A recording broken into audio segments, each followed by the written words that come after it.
le 6 juillet 2013.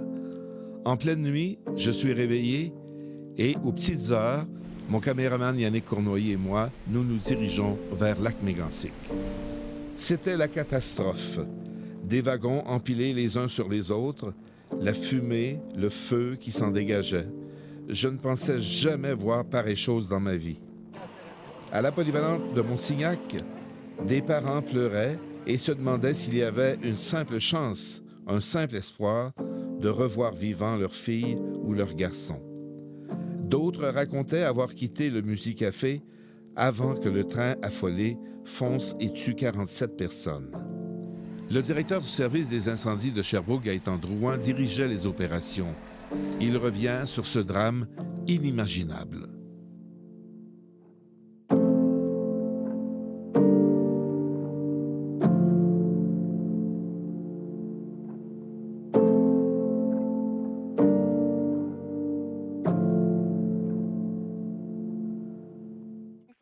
Rue Cartier et rue Laval également. Selon les appelants, là, il y aurait plusieurs bâtiments commerciaux et résidentiels en feu.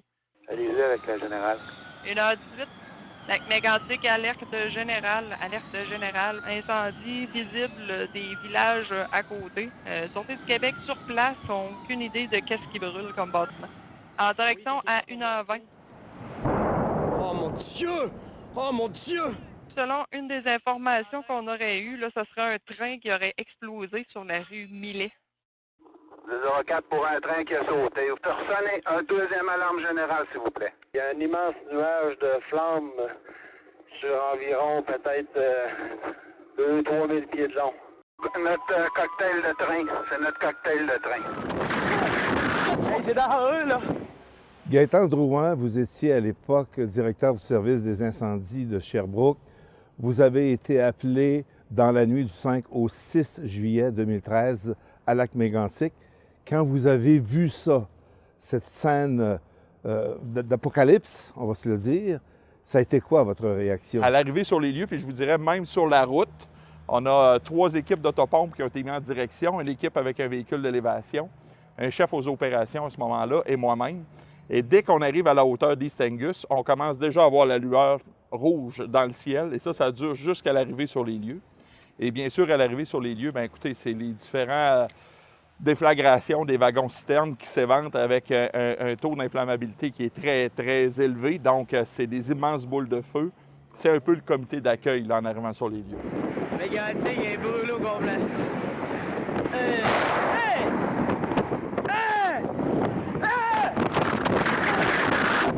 Est-ce que vous aviez peur de vous approcher des wagons-citernes? C'était impossible de s'approcher des wagons-citernes, littéralement. Donc, le sud et le nord de Lac-Mégantic étaient complètement séparés et c'était impossible. Moi, la première image, lorsque j'arrive sur les lieux, que je rencontre Denis Lauzon, le directeur du service incendie et ses troupes, écoutez, c'est une boule de feu pour le centre-ville. Je vois les flammes sur le lac Mégantic carrément.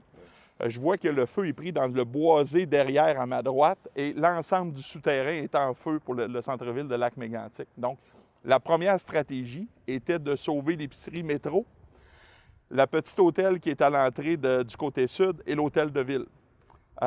Tellement là, la chaleur était intense. Et par la suite, au niveau de la coordination, M. Daniel Gingras, qui était chef aux opérations à ce moment-là, Daniel avec les équipes du service incendie de Sherbrooke, avec les pompiers de Lac-Mégantic, ce qu'on a fait, c'est qu'on a enrayé l'incendie du côté sud au niveau des bâtiments. Donc, il y avait des réservoirs de 400 litres de propane qui étaient déjà soumis à la chaleur intense que nos pompiers ont déconnectés, sortis du site. Et je me souviens encore qu'on a arrêté l'incendie de mémoire au 5200 Frontenac et au bureau de poste. Ça, c'est vraiment les pompiers de Sherbrooke en collaboration avec les pompiers de Lac-Mégantic qui ont réussi à maîtriser l'incendie à ce niveau-là, mais on est encore très loin du déraillement. Le samedi 6 juillet, vers 7 h le matin, j'ai pu survoler le site avec Denis Lauzon pour être en mesure de voir tout le positionnement du déraillement parce qu'on est incapable de s'en approcher et être capable de voir toute la configuration du déraillement pour être capable d'établir la stratégie d'intervention. À ce moment-là, on a 2 choix. Soit on laisse brûler, mais selon mes analyses, on en avait pour 1 semaine et demie, 2 semaines, où tout le convoi aurait continué à se consumer avec le pétrole et la contamination de l'air et des sols et de l'eau aurait continué. Parce qu'il faut se rappeler que c'est la plus grande catastrophe au Québec de l'ère moderne au niveau de la contamination de l'eau, des sols et de l'air ambiant. Et à ce moment-là, la stratégie, ça a été vraiment d'attendre en soirée à la brunante le samedi, que la température baisse et qu'on soit en mesure à ce moment-là d'attaquer avec l'agent émulsifiant. Ça a pris 24 heures pour être en mesure de mettre l'incendie sous contrôle à l'aide des équipes de Lac-Mégantic, de Nantes et du service incendie de Sherbrooke, bien sûr. Arrive le dimanche. Oui. Pas d'eau dans la municipalité. Les réservoirs étaient complètement secs. Là, vous faites quoi, là? Oui, exact. Donc, ça a été vraiment un enjeu parce que dès l'avant-midi du dimanche, la ville de Lac-Mégantic est soutenue par des réserves d'eau souterraines et les réserves sont à sec. Et à ce moment-là, on a demandé à l'équipe d'aqueduc de la ville de Sherbrooke de venir faire la détection de fuites et colmater les fuites. On avait également vraiment peur au niveau de la contamination du réseau d'eau potable par les hydrocarbures, ce qu'on a réussi aussi à éviter. Et il y avait toute la logistique d'alimentation. Il ne faut pas oublier qu'on est 150 pompiers, peut-être entre 150 et 200 pompiers sur le site, mis à part les gens de la Sûreté du Québec, donc les différents services d'urgence.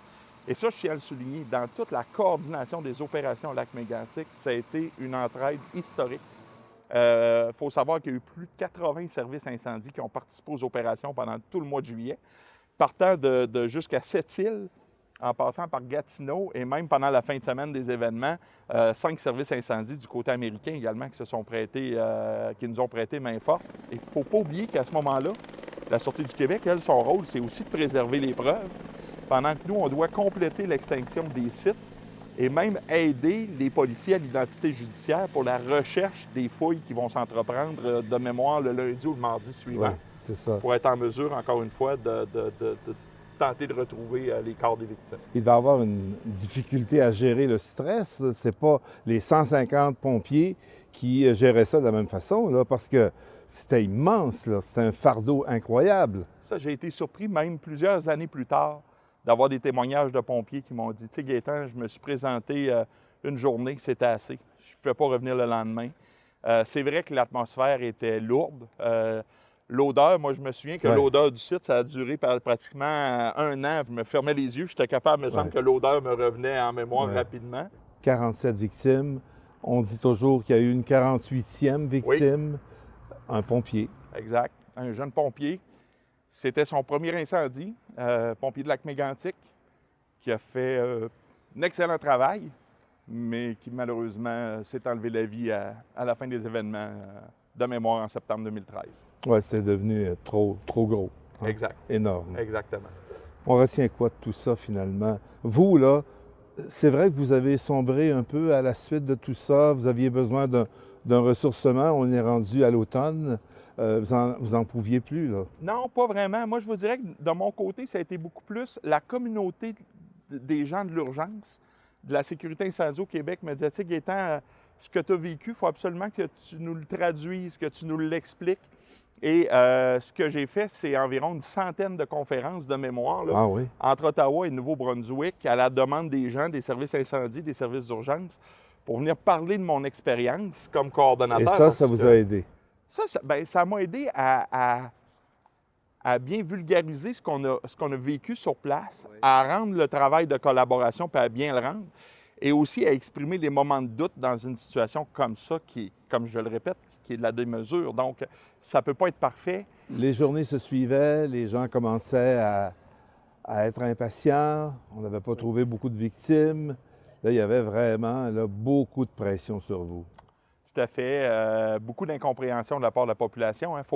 Moi, j'ai toujours dit que la population de Lac-Mégantic, c'est un grand coup de cœur pour leur résilience au travers de toute la catastrophe. Mais à un moment donné, la résilience, ça a une fin, c'est pas simple. Les gens veulent avoir des réponses. Je me souviens de séances d'information qu'on avait organisées avec le directeur général de la municipalité, M. Bertrand, avec les gens du ministère de la Sécurité publique pour donner de l'information à la population, mais en fonction de ce qu'on détenait. Puis par la suite, d'annoncer avec M. Bertrand, le directeur général, pour dire, bien, écoutez, on va garder le site fermé pour une année complète. C'est un drame incroyable pour les gens, pour la population du secteur qui résidait là, qui, en plus de ça, ont perdu un proche. Il n'y a pas personne à Lac-Mégantic sur environ 7000 citoyens, citoyennes qui ne connaissaient pas quelqu'un qui avait perdu la vie. C'est sûr. Donc, au niveau de la communauté, c'était vraiment... c'est de la démesure. Moi, la gestion des opérations Lac-Mégantic, c'est un événement de démesure. C'est là vraiment où on devait, puis quand je parlais de la première fin de semaine, à mon arrivée sur les lieux, c'était plusieurs décisions à la minute. C'était pas toutes des décisions parfaites en urgence, et après ça, c'était de recorriger certaines décisions. Puis au bout de quelques jours, bien, c'était plusieurs décisions à l'heure. Donc, c'était énormément de prises de décision, de collaboration, de coordination avec l'ensemble des experts, des expertes qui étaient présents sur place. Les pompiers avaient combattu les flammes, la fumée, mais leur travail n'était pas terminé. Là, il fallait procéder aux fouilles. On va être très honnête, c'était pas permis pour tout le monde. C'était pas nécessairement simple. Pour protéger les collègues du secteur de Lac-Mégantic, on tentait de les assigner à d'autres tâches.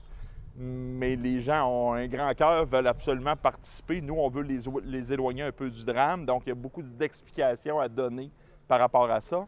On prend beaucoup plus les pompiers qui arrivent de l'extérieur, nos pompiers de Sherbrooke, les gens des autres villes externes du secteur de Lac-Mégantic pour participer aux fouilles. Donc, c'est vraiment la Sûreté du Québec qui dirige ces opérations-là. Et nos pompiers-pompières deviennent les bras. Vous n'êtes pas là pour faire de la politique, sauf qu'il y a un constat à faire. Ça fait quand même plusieurs années, là, la tragédie, tout ça. Ça fait plus de 10 ans. Est-ce qu'on est maintenant plus à l'abri de pareilles tragédies au Canada? Très peu, à mon avis, malheureusement. Mon constat, puis je reste quand même objectif par rapport à ça, mais aucun post-mortem de la part des gouvernements pour tenter de comprendre de quelle façon est-ce qu'on a coordonné ces opérations-là, qui étaient une première au Québec. Vous savez, la sécurité ferroviaire, c'est un risque anthropique là, qui est créé par l'humain, là, qui est quand même important. En même temps, on en a besoin, puis je suis conscient que la sécurité ferroviaire est beaucoup plus sécuritaire que si on prenait toutes ces matières-là et qu'on les mettait sur le réseau autoroutier. Ça serait un drame. Mais en même temps, qu'est-ce qu'on peut faire pour améliorer le réseau ferroviaire au Canada, puis en particulier au Québec? Prenons juste pour exemple aujourd'hui au niveau des nuisances. Les convois augmentent, sont de plus en plus longs, donc les matières dangereuses augmentent également. Et on est encore au sifflement de train à 115 décibels, qui réveille toute une population avoisinante à un réseau ferroviaire au passage à niveau, alors qu'il y a plein de technologies à notre disposition et que nos gouvernements ne semblent pas être affectés par ça, alors que la population est grandement affectée.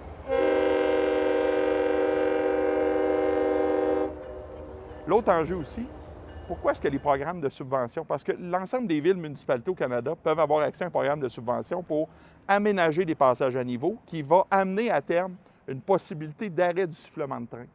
Pourquoi est-ce que ces programmes de subvention-là sont subventionnés entre 50 et 80 % par le gouvernement fédéral, la majorité du temps à 50 % et que le restant est assumé par le contribuable à l'intérieur de la municipalité et que ce n'est pas le transporteur ferroviaire qui devrait assumer ces coûts-là pour rendre ces éléments-là sécuritaires? Juste sur le territoire de la ville de Sherbrooke, on a 52 passages à niveau. Sur l'ensemble du territoire canadien, j'ai aucune idée combien il peut y en avoir, mais chaque passage à niveau est une entente indépendante en soi. C'est un non-sens.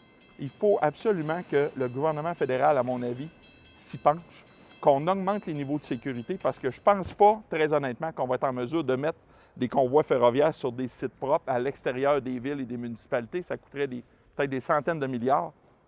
Mais comment être en mesure de rendre ces réseaux-là sécuritaires, de bien communiquer le risque à la population et surtout aussi d'éviter les nuisances envers les populations qui résident autour de ces convois-là? Je termine en vous disant sur ce point qu'il y a 10 ans, un citoyen m'aurait dit « Gaétan, le train me nuit, ça dérange mon sommeil. » J'aurais dit « Quand vous avez acheté votre résidence, vous étiez en connaissance de cause qu'il y avait un réseau ferroviaire. » Aujourd'hui, en 2024, la grande distinction, c'est que le transport ferroviaire augmente sans cesse. Donc, le même résident qu'il y a 10 ans avait peut-être 2 convois par jour. Aujourd'hui, il est rendu à 4 convois, 3-4 convois par jour. Il y avait des convois de 100-125 wagons. Aujourd'hui, à Sherbrooke, on dépasse les convois de 200 wagons et plus. C'est pas vrai qu'il n'y a pas d'incidence sur la population. Merci pour ces sombres souvenirs. Je pense que, les gens de notre âge vont se rappeler de ce qu'on a raconté, en apprendre aussi, mais les plus jeunes vont apprendre qu'ils ont échappé à une tragédie épouvantable. Tout à fait. Merci beaucoup. Merci, en terminant, pour la population de Lac-Mégantic, pour leur écoute, leur résilience.